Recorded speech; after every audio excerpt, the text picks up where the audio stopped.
Welcome to Death and Aliens, an in-depth look at horror and sci-fi TV from two friends who vaguely know what they're doing. I'm MK, And I'm Courtney. and Courtney, how are you? I am busy.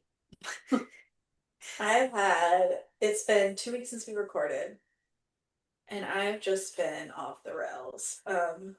Since we've recorded, I've put a notice at my job. Tomorrow's my last day, Yeah. uh, which is very exciting. That means I'll be able to just do my AI job that I work on, which pays better. And I can do that from home in my own time. So I can work less hours and still pay my bills Just and lovely. not leave my house, which I'm real excited about. I'm Um, so jealous. I love my job. I love my job so much, and I genuinely think I would be miserable if I didn't work with kids. Like, really, as much as I am drained, they give me life. Like, I'll be exhausted when I get to school, right. but then by the end of a class, they do. They give me life. But God, I would love to fucking never leave my house. No. I like to do things. I like to leave my house, but I don't like to have to. Like if I could just like only leave if I want to, that would be Um, ideal. So I've been putting out some feelers. I had an interview this morning for another job. My second round is on Monday. Um, so we're very hopeful of that one because it will also pay me enough to pay my bills yes. and we'll be fully remote and I'll work from home, which will be nice. I have a friend who works there already, so it'd be nice to get in Yes. with a team that I already know is decent to work with. Yeah. Um, I don't have to like learn a new. I mean, I have to learn them. I don't know them, but I know that they're fine. Yeah. So that's enough for me. So, um, just doing a lot of resetting and figuring things out. It's the end of the year, obviously. You don't. That's not obvious to you because it's January. It is. Um, but it's the end of the year for us, and so I've been having like so many like sinus pressure issues too that I've just been like dizzy every day. And I don't know if it's that I'm dizzy every day from sinus pressure or if I'm starting to have some of the same dizziness my mom has. So Ooh. who's to say? Who's to say? Um, but I'm fine probably. So I don't have health insurance, so there's no way to know. Um, Oh, but yeah, so I'm just kind of like taking it day by day, ready to finish my job. Like I said, tomorrow will be my last day, so that'll be nice. I'm just gonna do like a reset, hopefully, and like sleep it's regular. it's funny because I told a kid today, don't grow up and become an adult and get health insurance. But like also Yeah, like don't grow up and become an adult and don't get health insurance. yeah, But yeah, yeah. like Don't do that either. Don't do that either. but no, I've just been dealing with like because I've been going to the doctor so often, I've been dealing with so much bullshit on like the phone with like doctors' offices and health insurance and I just hate it all. Yeah, hopefully, if I get this new job, it will give me insurance, and then I can go to the doctor. That would be so good Um, for you. It's been a while. it's been a minute. It's been a minute since I've regularly taken any of my medication or been to the doctor for a checkup. So here's hoping that that happens soon. Um, but yeah, so I've just been like crazy running around. Like we didn't record last night, which was good because my interview was at 8 a.m. So I didn't Yeah. sleep right, but then also had to get up early. And I just feel like I'm starting over again Yeah. for the 17th time in the past 2 years. So they literally one of the questions they asked me in my interview today, it was like really chill, but he was like, what does success in a job mean for you? Like what would be your ideal like job situation? And I said, well, Keeping the I same job. said, well, that's what I said. I was like, I really hate applying for jobs and like interviewing. I said, I want a job that I can stay at forever or for a very long time. I was like, I want a job that I can wake up in the morning and not dread going there. Um, Hmm. and I want a job that I know like has a good like team balance. Like if I know that I can work with the people and everyone like, it's not like there's no one that I'm just like, I hate working with these people. And so Yeah. I know that it's a good company. I know that it's a good company reputation. I'm not worried about the company's future. Yeah. Therefore not worried about my future because then as long as I have a job there, like, everything, I was like, that's success to me.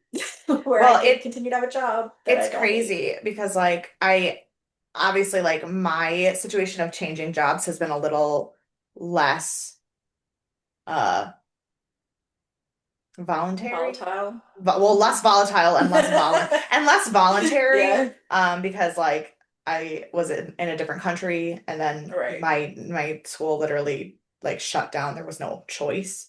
Mm, But I realized that like now that I'm in a job that like has a tenure track and a retirement system, like I never have to apply for another job ever again. And I like had the realization like last week that like fuck my resume, like no one cares anymore. I never have to use it. And I was like, that is somehow really encouraging and also somehow actually more terrifying than I expected because like mm. that means that like I'm stuck. And not like I like my job. Yeah. Like that's not like it's just like I've never been somewhere for more than 3 years. Yeah, I Never. mean, I was in my last job for a little over 5 years, and that was the longest, obviously, I'd been No. anywhere. Well, and Um, that's not true. I mean, I've worked at Shays now yeah, for 11 years. No, yeah, but like a 10. career job. 11. Well, yeah, I've worked there 11 Yeah, years, but it's a part-time job and it's been on and off whenever I want right, to. right. I worked at Dairy Queen for 4.5 years, but Mm, also it was part-time. I left for Disney during the time I was at there. I was in college while I was doing it. So like it wasn't a full-time, full my only life job for 4 years. right. Yeah. So And I mean, yeah, that's how I've been. I've only had the only career job I've had. I thought I'd stay at forever, and here we are. Um, so I did. I was like, this is. I was like, I'm really looking for the job that's like the job to be at. Like yeah, I understand that in the grand scheme of life, I'm not that old, but I'm tired and I want to be able to be young in other ways, but I right. want to be able to do it in a stable fashion. Yes, very And much that.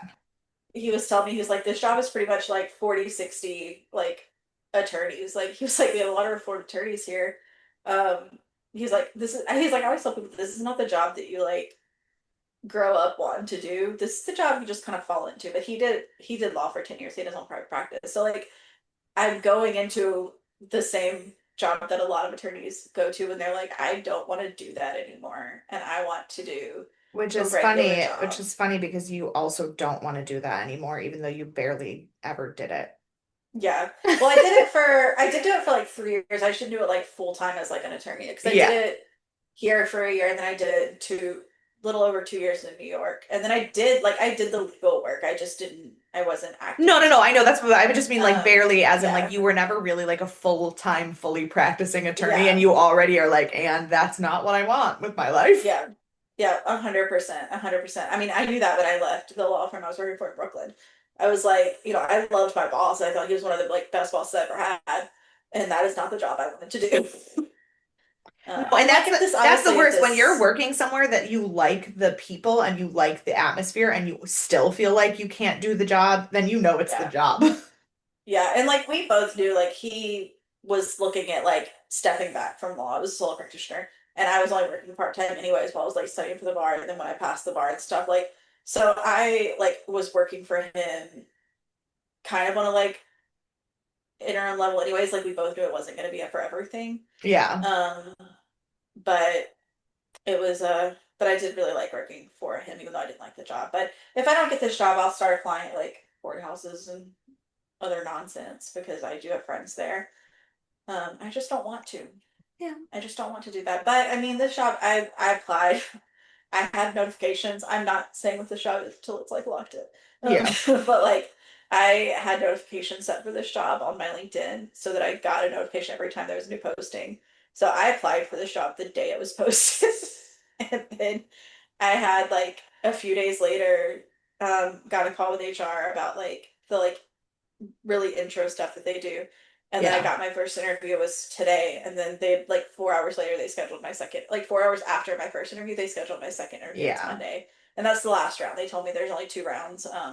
That's good. So I'm really hoping that it's 3 hour interview on Monday. Yeah. It's 3 rounds of 45-minute interviews with like different team members. Um, That, like it is wild. well, that is wild, but also as a teacher, when you go in for an interview, you have to teach a lesson. Yeah. And you have to, sometimes they bring in like volunteer children. Sometimes they don't. I had to pretend I was talking to children to like Chrissy and Kate and Denise and pretend that this was like not the most fucking awkward thing in the entire world. See, I can't Which imagine. is I just fine that like I'm so happy that the three of them were my interview team now that I work there and I know the three of them so well. Um, but also like pretending to teach grown adults is so weird. yeah, I'm really hoping this is like icebreakers one because I met with the senior director today. So I'm meeting with like the peer team now. Like I met Mm. with the top, now I'm like going back down. Um and so my friends This also oh work this so with like half the team. but so like this is basically like the chemistry read. That yeah. So like I'm hoping it's just like I show up and everybody like hangs out for 45 minutes and then we take a break and then hang out with different people for 45 minutes. Right. And then at the end of the day they're like, "Do you want this job?" And I'm like, "Yes." That would be Um lovely. so I'm real into like job world right now. Yeah. But hopefully by the next time I see you I'll be out of job world.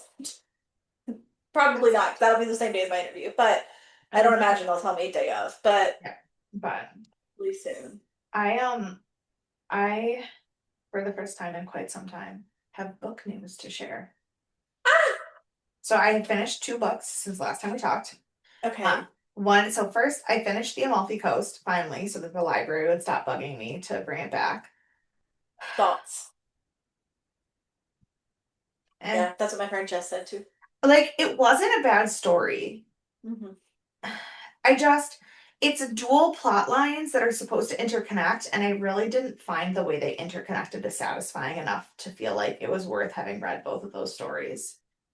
I think that's how her other book was that I read, because I didn't read this one, but I think it was also a dual plotline and I just didn't feel like it meshed well. And like, but it was so here's the thing, it was all like the carrot like it was there was a lot of stuff about like Italian history and pirates and um like Italian folklore witchcraft and like nautical diving and like underwater archaeology.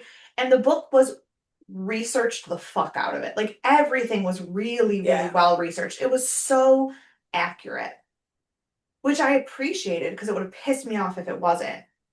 But it was also kind of boring because it was so accurate. Hmm. Like, Yeah. like I only want to read about the cameras that you're taking underwater so much. Yeah. And it's like, it's one thing if it's marketed that way, Right, but it's but not. it's It's not. like a love story mystery Mhm. like thing and I'm like and those things are true, but also I don't know. I It just didn't also should be historical fiction right, or like something I like just yeah. didn't feel satisfied by it at Yeah. all. That's fair. Like it Yeah, would that's fair. definitely like if somebody wanted to read it, I wouldn't discourage them, but if somebody was like, "Should I read it?" I would say no. Yeah. So, but then the other book I read, I will not be able to be a functioning human being I saw that on again one of your for social the medias. next 2 years, I think, because I finally finished Onyx Storm yesterday. No, on Monday. No, Mhm. Sunday. I lied. Yesterday So was it was Monday. no, it was Sunday. It was Sunday night. Um, Sunday night I finished it. And you have not read any of the Empyrean books yet, Mm-mm. so I cannot spoil this for you. Mm-mm. But when I tell you, I truthfully, in all of my soul, I think they're amazing. I do Mm. think that, like, and we talk about this a lot of, with the girls at work. I do think that Sarah J. Maas is a better writer than Rebecca Yarros. I think Rebecca Yarros, because also when you're reading these like fantasy novels, you can really understand the author's personalities, and I just think she's like a very sharp person. Yeah. And like I want a little bit more fantasy romance. And like SJM is just a very much like a bubbly, I want a happy ending, I love everyone kind of person. And Rebecca Yarros is like military family, war, dragons, like that's her side of it, which is Hmm. fine, just doesn't make me feel as warm and fuzzy. Um, Yeah, And I think that's why I've been a little bit like has I mean, obviously I haven't read. I'm and behind on my fic, but I yeah, need to see. and there is occasionally there will be like a plot point where I'll be like, okay, but like, is that really the way you could have done that? Like, that just feels like the laziest way out of that situation. Um, Yeah. but I'm very hypercritical, so like, it's fine. Like, I still rate all of, I still have rated every book of hers 5 out of 5. Like, they're not, See, that's me too. I'm like, I can give you a lot of feedback and a lot of yeah, comments, but I'm gonna rate it how I felt at the end, not right. how I think the book was written. No, and like, will I be honest about the things that I think you probably could have changed? Absolutely. Do I think that that ruined the book? No. Right. Like it's still a very enjoyable book. I just personally would have preferred if you hadn't chosen that route to get there. Yeah. Like, That's like I just finished The Butcher by Jennifer Hillier and I rated it for like 4.5 stars instead of 5. And I was like, this is probably a 5-star read. It is so well written. It is so like unpredictable. It's got really great characters, but it made me a little uncomfortable with some of the like graphicness of it. yeah. And it wasn't necessary in some of the places. It felt kind of like a James Patterson book, but a woman wrote it. Mm, right. Um, and I was like, so I can't give you the full 5 stars because of my personal feelings, not because of your writing or how well you did at this book. Like, Yeah. But so my suggestion to you as a person who has not read any of the books yet, wait till all 5 are out. I Because mean, because if here's the thing. I will not be able to ever think about anything else again except for the last line of that book.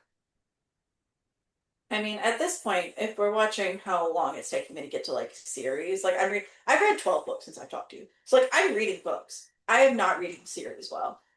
So like I will Yeah. read A Court of Thorn. I'm gonna read SJM first. Yeah. I might read the God Killer series first. I want to read Zodiac Academy first. Like so by the time I get to it, Right. it'll be finished. We might be It'll finished. We might be dead. I don't know. I don't know, But but I'm telling you, um, my review on Goodreads, if you read it, I said, this book changed my life, and I don't know if it was for the better. I Like, did see that. like a 5 star read. I'm obsessed. I need everything. I also think I will never be okay again. Yeah, I had a book that I rated something similar to that. I don't remember what it was that I was like 5 stars, and it was like that doesn't sound 5 stars. Like Yeah, no, this, I think my review was like, I think I'm gonna kill myself. 5 stars. Like, yeah, it was. I'll have to see what my review was like that. yeah, but so Once I've I also find then it. spent the last like 2 days spiraling into like fan theories and trying to understand what's going to happen in the next book, which is an absolute fucking waste of my time because she just posted on Instagram last week that she started writing the 4th book. I'm gonna kill myself. Like, Ah, bless it, bless it. thank God the Zodiac Academy series is 175 books long, so at least I have something. Yeah, I think that's the one that I think I had up next that I really do want to start soon. Yeah. Um, but I really wish I could find that because I did have a very similar review recently, and I can't remember what it was. And I was Yeah. just like, "This is horrible. 5 stars." Yeah. But so Yes. yeah, so if anyone who listens to this podcast also has read the Empyrean series and would like to comfort me, Mm. please do because I don't know. This is the one for we used to live here when Marcus Cleaver. Said, "I'm not okay. I still don't know WTF is going on or what happened. Is this all in her mind? Is she really creating her own reality? Is the house the problem? Is Thomas in on it messing with her? I don't even see what I said. I don't even know what's really more. 5 stars. That was that was my review. Yeah. Ready? I loved that book, but it stressed me out. I said this book changed my life and I don't know if it was for the better. I think I read the last page 42 times hoping to have misread it. I will not be okay until I get the next book and in the series, and even then I doubt I'll be okay. Yes, I try to do yes. spoiler-free reviews because like if I wrote what I was actually thinking, it would not be okay.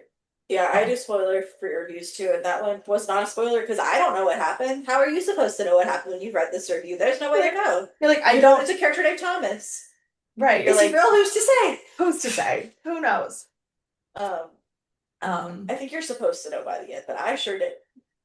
So, it's yeah, but okay. that's one of the things. I'm still reading 11/22/63, and I genuinely think if I hadn't watched the miniseries, I wouldn't be following it. I have to say that's why I like Fable, and then I do a lot of book stuff on Discord because they have spoilers. You can do like spoiler bars and stuff, and so I Okay. like that because then it's easier. Yeah. Speaking of Fable, where are you? I mean, this podcast is not going to come out till January, so our book club is It'll behind. be Dorian Gray by then. It'll be Dorian Gray by then, but how are you doing on Frankenstein? I've just recently started it, but I keep talking to everybody keeps telling me how much they love this book. They're Yeah. like, this is one of my favorite books. And so like I've only read the intro, just because I'm trying to read it like a little bit piecemeal so that Yeah. I can spread it out through the month because I'm really bad about like I read this in an hour and a half. It's like that's not really conducive to breaking Toba. it Yeah. down. And so I'm trying to do it slowly, but I read the intro and I by Mary Shelley and I was like, I love her already. I'm obsessed with her Yeah. as a person. I am up to, well, it also depends on, a fun fact that I discovered in the middle of teaching today. It depends on what copy of the book you're using. Mm, Because in the original books that say volume one and mhm, everything, chapter one and two are one chapter. The original mm. Mary Shelley novel has 23 chapters. Previous, like post publications of it have 24 chapters.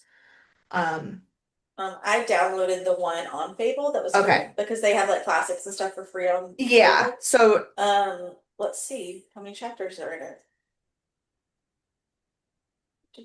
This says 24. okay. So then it So splits it that's the up. original. No, it Oh, is, and it's fine. That's the way most book versions that you okay. buy now have it. But the workbook that I'm using with my students to do it is based on the original volumated Mhm. version of it. So I was doing the workbook that was for chapters one through three. We're reading chapters one through three. Everything's going Oh, fine. wait. And then I realize, There's 24 chapters and four letters. So there's yes, four yes, yes, letters yes. that start. There's four letters, which are the preface, basically, the prologue. And then I there, also have a preface. well, no, yes, the preface is an author introduction, which is unrelated Okay, to the story. The letters are the prologue. Because gotcha. so for those of you who don't know, Frankenstein is a frame novel, which means that like it's very similar to the style of The Princess Bride, where there's a narrator and then the narrator starts telling you a different narrator's story. So the narrator in the letters is not Dr. Frankenstein. Mm, Um, gotcha, gotcha, he's the person that Frankenstein tells his story to, and then the rest of the book is him recounting Frankenstein's story to us. Um, gotcha. so the letters are introduce us to the actual narrator, and then the very end of the book where it says Walton in continuation is his like wrap up after he's told us all of Frankenstein's story. So the 24 chapters are Frankenstein's story. Um, Gotcha, gotcha. Okay. but in the original volumated version, there is one last chapter because the first chapter one and two are one single chapter. So the homework that we're working on that's supposed to be for chapters one through three is actually chapters one through four. But we've only read chapters one through three. So I was like, all right, guys, before we do our independent practice questions, we're gonna have to read chapter four tomorrow just in case. But I discovered it in the middle of class today. Yeah, I was like, that's really wow, wow.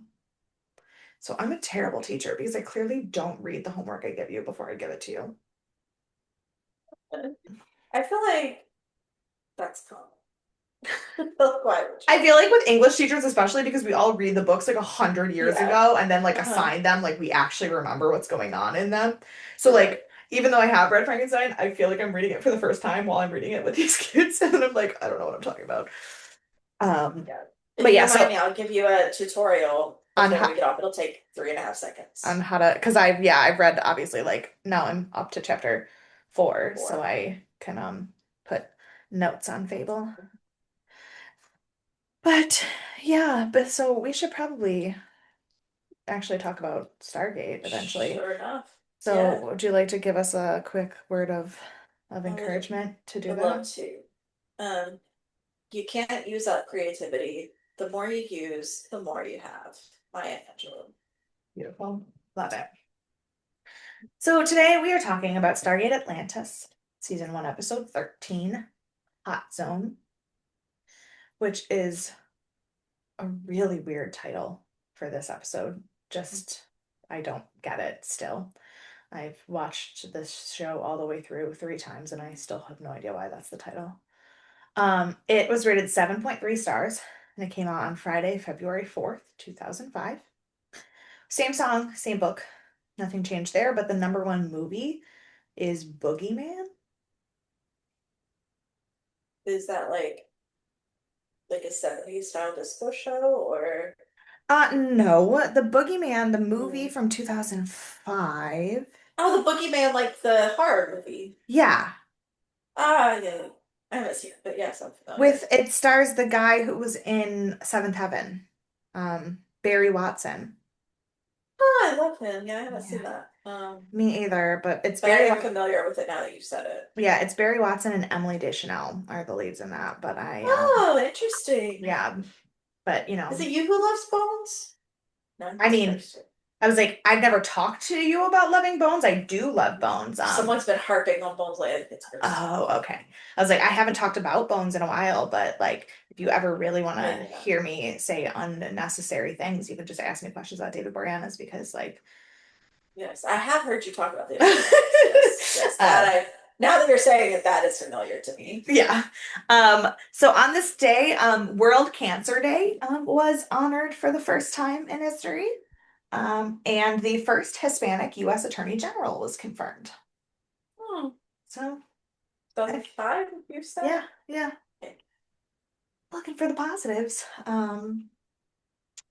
It was directed by Mario Azzopardi, written by Martin Gero, and edited by Jeremy Presner, so nothing new there. The star we're going to talk about might also not be new. I really truly don't think I've talked about him before, but the character's been on enough that I'm like now confused if I've talked to him about him before. And that Okay. is Craig Veroni, who plays Dr. Grodin,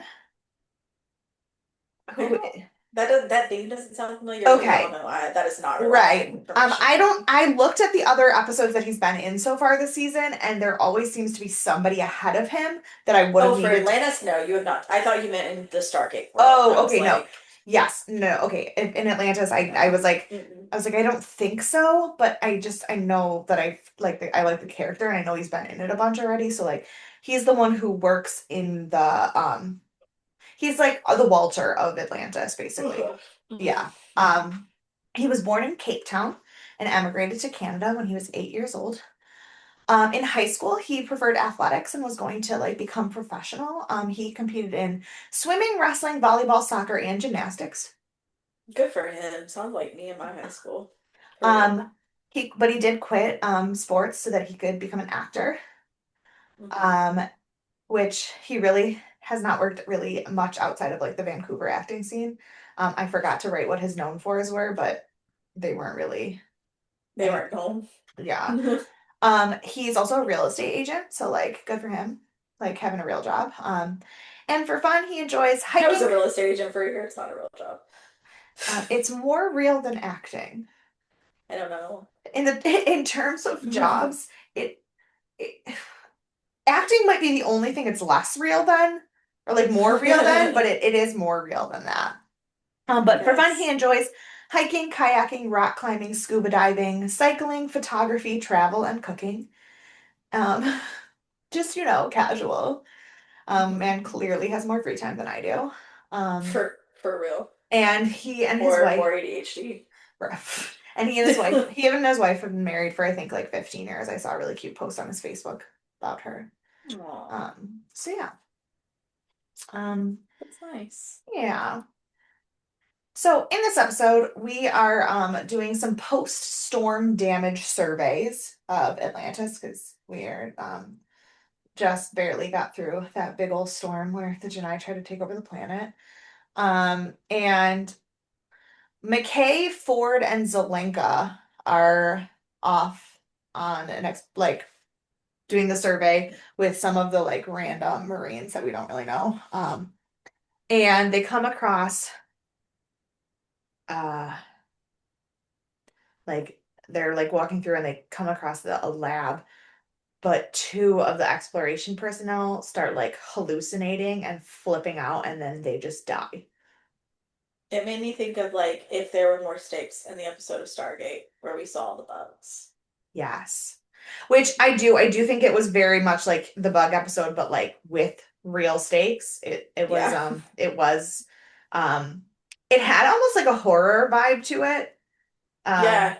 Especially Especially, the visuals of the I was just about to hallucinations. say that. Yeah. Yes.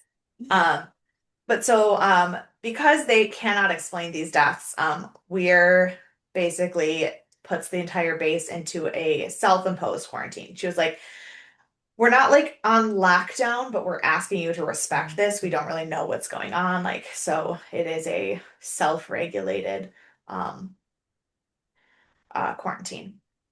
But while this is all going on, John and Taylor are in the sparring ring practicing some hand-to-hand combat in the native like Athosian style of fighting, and Taylor is kicking his ass, which is always funny. I love the like alien versus the big macho bad guy fights because Yeah. it's funny when Teal'c and Jack do it, but then when Taylor and John do it, it's just even funnier because Yeah. she's like wearing like a Pocahontas skirt and kicking his ass, and it's Mm. hysterical. Mm. It's called Bantos fighting is the name of the Athosian Oh. style. And Shepard starts to get impatient, and he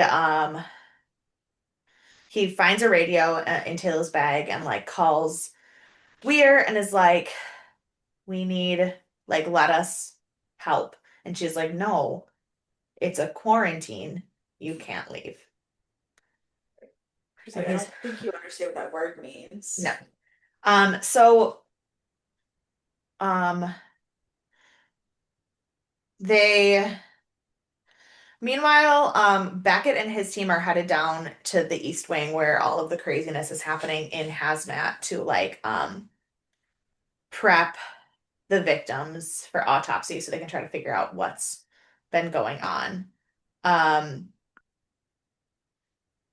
and then Dr. Peterson. Oh, and then another while they're in the like in the lab trying to figure it out, another one of the um members of the team starts like having hallucinations and freaking out. So Dr. Peterson runs away because he's like, I don't want to die. Yeah. Which, like, I get it. I get it, but also like now you're gonna put everybody else at risk. Right. So um Shepard finds out that Dr. Peterson is on the loose and is like, let me go after him. And because Dr. Peterson is apparently the person who knows the second most about the base and the way it runs Mm-hmm. outside of Rodney. So he is like hacking through everything that Weir and Grodin put in place to try to stop him. Right. So Shepard's like, absolutely not. I'm gonna go after him. And Weir is like, what do you not understand about quarantine? And he's like, I'm the ranking military personnel on this base. And she's like, whoop de fucking do. Like, I don't know what to tell you. So then he pulls military rank and makes Sergeant Bates disobey Weir's orders and open the door so he can leave. I was so mad at him. I understand that in the grand scheme of things, it worked out in the end. However, I was so mad at him. And like, I also I feel so bad for Bates I because like know. because like What was he he to do? what was he to do? Like Yeah. because Yeah. if somehow they got back to Earth and then Shepard was like, I gave him a direct order and he disobeyed me, court martial, done. Like Right. so, which of course Weir's like, doesn't fucking matter now. They're all out. Like I don't know what to tell you. Mm-hmm. So Shepard and Taylor um do they go and they get hazmat suits on and they catch up with Fine Peterson and they try to stop him and he like take him back to the lab and he's like, I don't want to die. And so he, in a complete panic, mid hallucination, jumps into one of the transporters, takes himself to the mess hall. Of course, John shoots him to try to stop him. So now he's got a brain bleed and like bleeding out of his back. So he's just a mess. But when he gets to the mess hall, the automatic like security protection system of this crazy advanced ancient base shuts the entire city down because the virus has made it to the mess hall. Yeah. And Dr. Grodin gets completely locked out. He can't get into it. He can't control anything that's happening. They have literally no control of the planet anymore. Which, of course, is very shocking to John and Taylor because they're just walking around like everything's fine. But it's Yeah. because they're in hazmat suits. However, It's a very smart planet. it's a very smart planet. I have one very, very major concern, Yes. and that is those were the least effective hazmat suits I've ever fucking seen. As they're putting their helmets on and just flattening the capes down, I go, in what fucking world Right. is that a It's gotta hazmat suit? seal up. Like, I literally watched them put the hazmat suits on 3 times and then looked at Dan and I go, that's not a hazmat suit. Like, what the fuck is this? I know, I know. And like, So it's funny. crazy because they have hazmat suits in SG1 that are correct.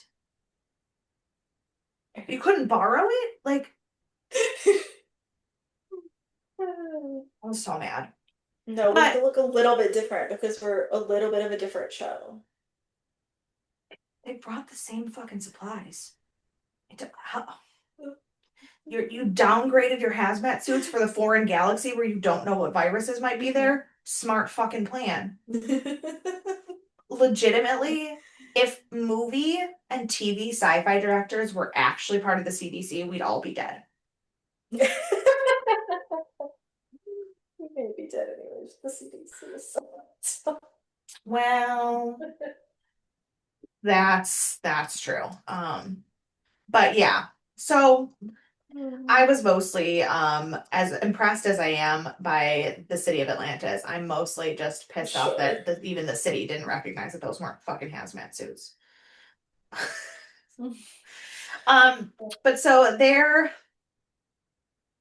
the city system appears to recognize that they have the suits, so they are non-carriers, and they can move around throughout the city. So here's my question. Yeah, What if you put someone in a suit who's infected and then send them into the city and it just lets them in? And then they take off the suit and infect everyone. Like, why is the suit the thing that protects you? that is a really good question that I don't have an answer to because I still don't think that this entire thing is scientifically sound in any way. Sure, sure, sure, sure. Um, Also, when we finally get to the end of the episode, I have a lot of problems with the science in general. So, but okay. Meanwhile, back in the East Wing, the autopsy results show that every single one of them who has died so far died of a brain aneurysm right above the visual cortex. And more people are dying. And McKay is like, um, I don't think, and they talk about the fact that like the hallucinations could be due to swelling on your visual cortex before the brain Right. aneurysm, right? Like that makes sense. And McKay's like, except for that it doesn't. Because swelling of the brain against the visual cortex would cause randomized hallucinations that would probably be more likely to be colors and lights and not actual images. And they'd be different for every person. And Beckett's like, correct. And he's like, then how come we're all seeing the exact same thing? Right. Right. Um, Which makes it more like the bug episode. Correct. So everyone's like freaking out, and it's more like a creepy like possession horror thing, and they like don't know what's going on. So they keep doing some work on some samples in the lab, and they discover that the virus is not organic. It is the work of nanites. Um, Uh-oh. and they um, waffle back and forth about who they think created the nanites. And they're like, well, maybe the Wraith did it. And then who is it who? I don't remember who says the line that I loved so much that was It's like, weird. is it weird with the mad cow disease line? No, no, no, no, no, no, I don't no. remember who says. I was thinking about how she was like, it doesn't matter who made it at this point. Well, yeah, We've that. got other But things. but one of them, I think it's John, is like, why would the Wraith poison humans? That would be like a farmer giving all of his cows mad cow Oh, yeah, disease. yeah. Like the logic, like they don't kill us because they're sadistic and evil. They kill us because they need to eat us. Like Right. that would be like vampires making all humans anemic. Like it doesn't actually Yeah. make sense. Like there's no point. And the whole time, no, this is not a spoiler, except for that it's kind of a spoiler. Um, because it's not a spoiler in the sense that I'm going to only reference information you already have. But I Mm, guess it's kind of a spoiler because my emotions on it are colored by future knowledge. They really take the ancients being good people for fucking granted. mhm. And our only experience with the ancients so far in what you and I know collectively that I do not know separately is Omidasala and the issues with Anubis and Daniel. Mhm. Are you don't think that they would poison humans? And like, I'm not saying the ancients made this. That's not what I'm saying. I'm saying Yeah. to rule out a bug that is in a lab in a city made for people who thought they were better than humans and left specifically to not have to be around humans anymore. You think they wouldn't hurt humans? Like, the logic is I think missing. I would have ruled them out, but not for that logic, because Right. I don't think that they'd use nanites. Like, I think And they would use maybe. something more ethereal. Maybe. And Um, that's like a valid way to be like, this is not the kind of technology the ancients would use. Like right. it doesn't fit. But to say like the ancients wouldn't do that, which is what they just kept saying, I was like, Yeah. but why not? Like we have not met any good ancients. Yeah. Yeah. The ancients like are hands off to the point of like apathy. Yeah. I They're not don't allowed to, but they're also like not allowed to do anything, it seems like. but So this like, in our world, but this was their oh, that's true, world, I guess. I guess that's right? true. I didn't think about that. Yeah, yeah. Right. So like I'm not saying that they make it. I'm not saying that they don't. I'm not going to spoil anything about the actual creation of these nanites, which we will find out about. Hmm. Um, but the immediate ruling out of the ancients as being a possibly behind it pissed me off almost as much as the hazmat suits. Yeah, I feel like I feel like it's not the ancients, but I also feel like it's like not the Wraith. Like I don't know if it's like someone we haven't met yet, or if it's like another civilization of humans that have been there at a different time, or if it's the Can what I is tell you? our spiders? What is our spiders? Oh, the Replicators? replicators. Can I Those are tell you? replicator to me. Yeah. Can I tell you? Dan immediately was like, "Well, isn't this who made it?" And I go, "What are you talking about?" And he was like, "Isn't that who does it?" And I go, "I don't think so. I don't think that's even in this show." And he goes, "I'm pretty sure it is." I go, "I don't know." And he goes, "Ha, I remember something about Atlantis that you don't."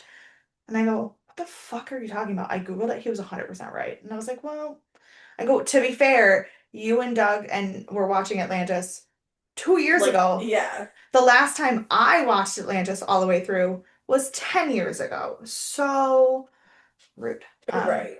But Yeah, yeah, no, yeah. he was 100% That's correct about who created these nanites, and I got mad fine. that he remembered and I didn't. But anyway, No. um, but so while they're discovering these nanites and just trying to figure out who made it, they discover that Rodney should be dead by now. He is past the limit of when everyone else died. Hmm. But Rodney is the only person who's been infected so far that has the ancient gene therapy. Which again, if the ancients are immune to it, what do you mean the ancients can't possibly be Which behind it?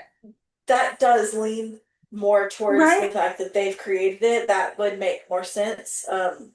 While I still don't think they did it, Right. Like that even would make me think they did it. I'm not, like, and that's the thing is like I'm not trying to imply that they did it in any way that like Right.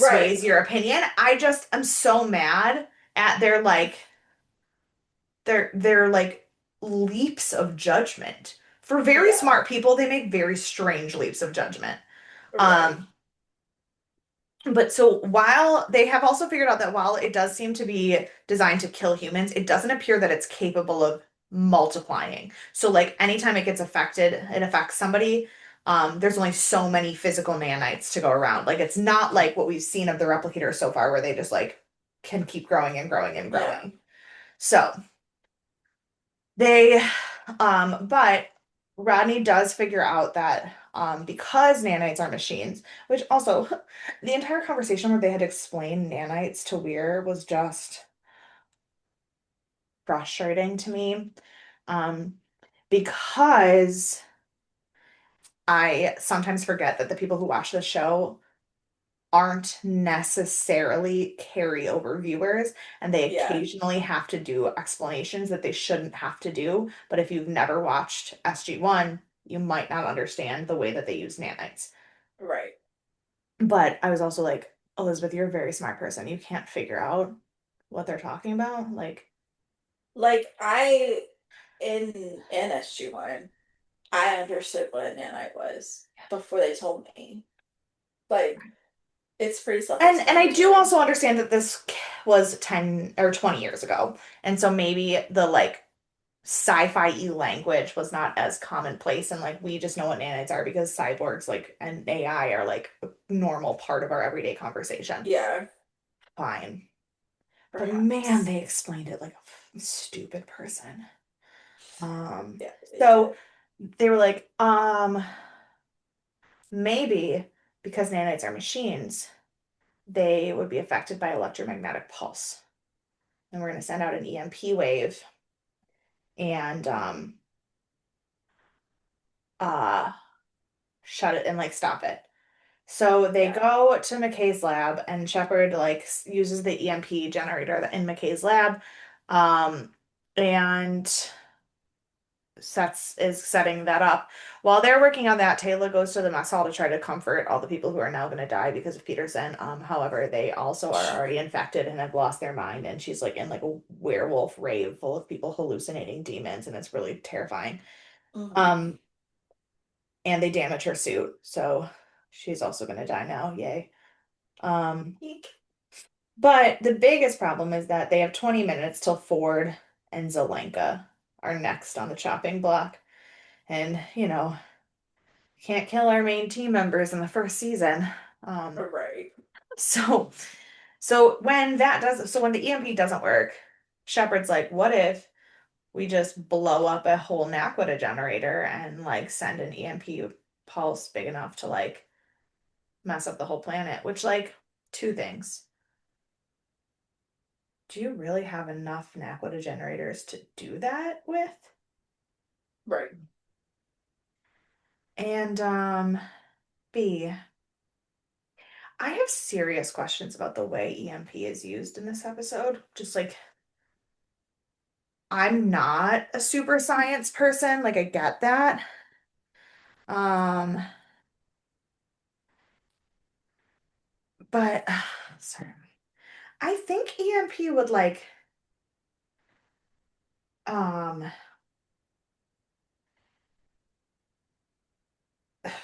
like okay.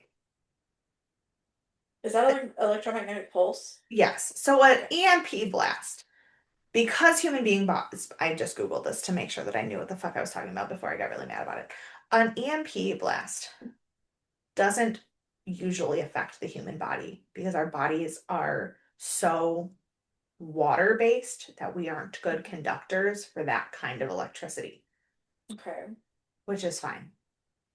However, it specifically says in extreme cases, like being near a nuclear blast center, would cause brain or nervous system issues. Okay, They so made a now big we're they made at a risk. big deal about John being far enough away from the center of the blast that he didn't die. Right. But you're telling me the puddle jumper got far enough away from the center of the blast that he has not one single, like, anything happened to his nervous system or the computers of the puddle jumper? Yeah. Maybe it's because it's like a space thing, so it doesn't travel the same. But it traveled to the whole planet well enough to kill all of the nanites on the planet. But they Guess just that's true. all turned their laptops off and turned them back on and they were fine. And Jack's still in space in the nuclear blast, John, also fine. you said Jack. Oh, I'm sorry. Jack would do some dumb shit like that too. He would, yeah. Um, Also, we know the Naquita generator is nuclear level. So are we gonna at all be prepared for the future gamma radiation that is now on the planet thanks to us doing a nuclear blast in our atmosphere? I don't know, ask Chernobyl. Don't even get me started. Some news came out about Chernobyl this week that I like know. I know. I'm fussy about it.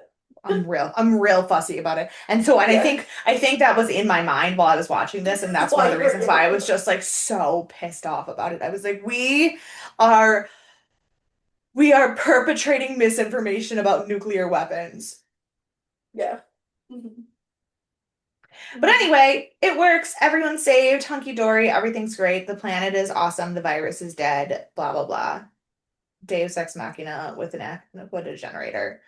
Um, they also discussed the fact that this is when they talk about the mad cow disease and the wraith wouldn't fucking kill us because that's dumb.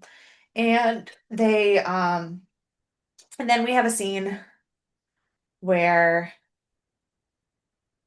Weir and Shepard have some headbutting about the fact that he over overshot her authority, I and agreed with her. I agree with her too. I was very glad that she stood her ground on that. Mhm. And she was like, "Listen, I was warned by multiple people that you're bad at following orders, and I need to know if this is going to happen again because this is you don't get to decide." She was like, "When we become a military situation and I put you in charge of the military, that's one thing. You don't get to decide that it is a military Right. operation until like that's not how this is going to work." That would be like the chief of like the armed forces just telling the president to shut the fuck up and let him start a war. Like that's not how that works. Yeah. Yeah. Yeah. Yeah. Well, maybe some of them have or should, but whatever. Um, Sure. but no, but like that's not how it Or works. technically, that's Technically, that's not how it works. right. Um, unless you're like in a country where a military coup happened in 2014 and it's still going on. Sure. Anyway, Yep. so yeah. So this episode, it was fine. It was good. It was visually really, really nice, and the spooky stuff was great. It was very different than we've had in Atlantis so far, and I Mhm. appreciated that. But basically everybody pissed me off, and um, the science was dubious at best. Yeah. Yeah. So how do you feel about the episode? I aside from realistics, Yeah. I liked it well enough. I had no concerns throughout the whole episode. Like, there was never a moment that I was like, "Oh, the big people are gonna die." I was like, "They're not gonna die."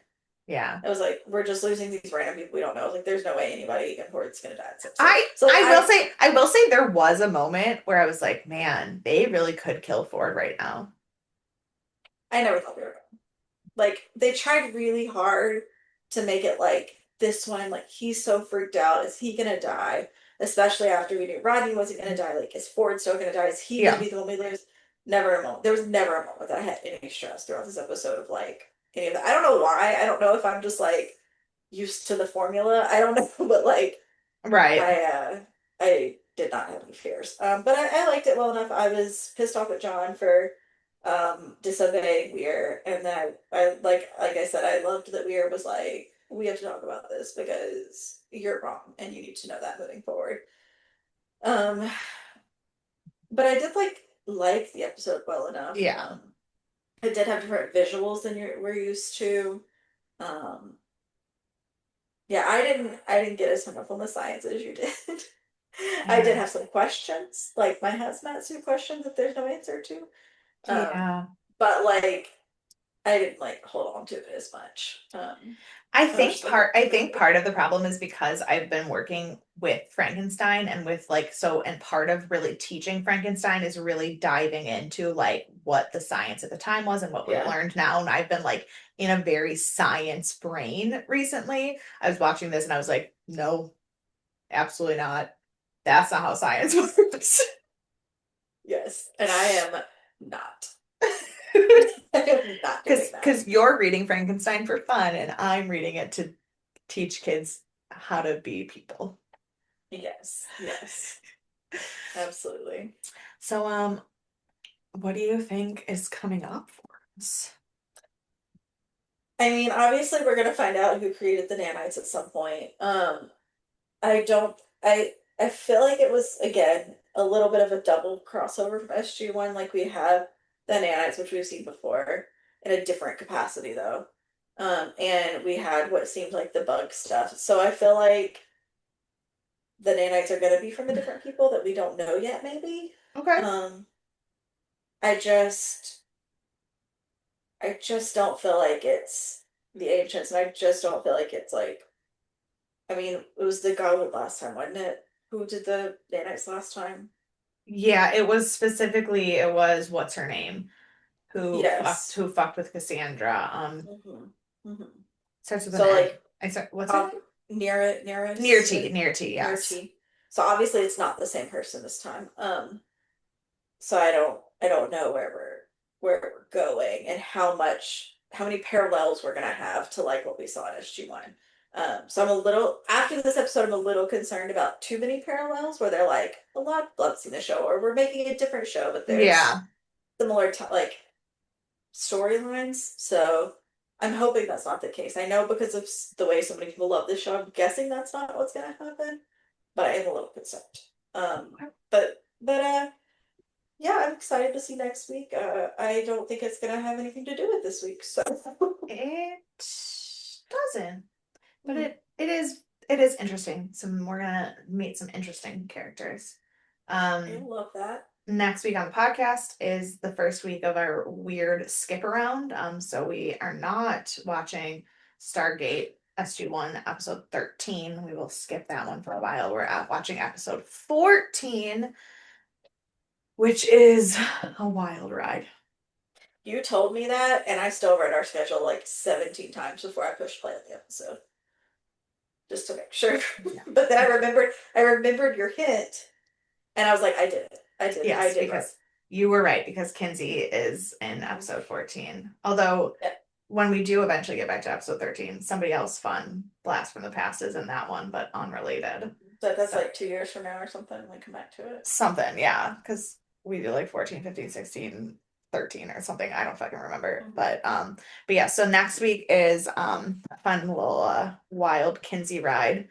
And then the next Atlantis episode we'll meet some interesting folks. All right. So I'm not like I know I have no idea what's I have no happening next idea. Atlantis one. I No. just am agreeing with you. To be fair, I vaguely remember this episode. It's not an episode that sticks in my brain. Like Mhm. I just looked at what episode it was and then I was reading some of the trivia and I was like, "Oh, it's an important episode for like story building, but it's not an episode that's stuck in my brain." Mhm. So, Mhm. I barely remember what happens either. Excellent. Excellent. Um, Can't wait. who do you want to punch? I want to punch John. That's fair. He was my first choice too. I wanted to punch him from like second one. Well, second two. I was okay with it. It was just him and And Taylor, yeah. Taylor. Yeah, yeah. No, John was my first choice, but I also knew you were gonna pick him because he's the most punchable person in this entire episode. So I picked Peterson because just for the love of God. Yeah. As a scientist. As a scientist, stay where the doctors are gonna help you. like, calm the Right. fuck down. Yeah. Um, who is your MVP? Um,